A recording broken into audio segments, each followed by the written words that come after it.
Славев 22 роден ден и мислев дека никој нема да ми дојде на забавата. За прв пат во мојот живот имав огромен мерак да направам поголема роденденска забава. Обично сме се собирале 5 до 6 луѓе кај мене дома чисто да го одбележиме денот, но ова година одлучив да го променам тоа и затоа темата на мојот роден ден беше paint and wine, поточно сликање и цртање со вино. Јас многу сакам да цртам и тој ептен ме релаксира, па затоа се одлучив сите заедно да правиме релаксирачка активност.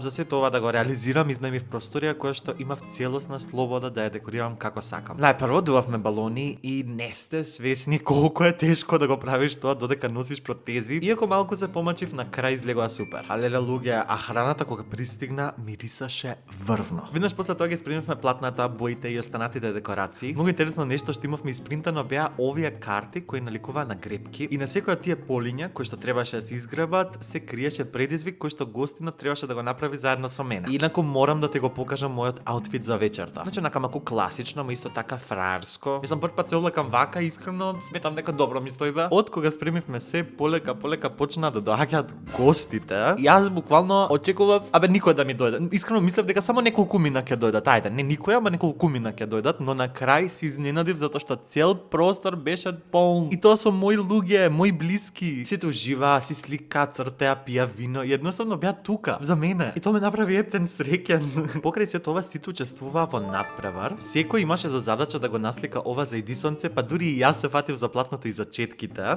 сликав, цртав, пустев, правев, но на крај овие беа трите победници со најдобрите уметнички слики. По неколку часа цртање дојде време за торта. Happy birthday to you. Еве како ми изгледаше тортата, истата беше со вкус на лешник. Не дека беше моја, ама подобра торта у живот не сум пробал. Но тортата не беше единственото нешто што беше предобро. Затоа што на крај имаше и диџеј.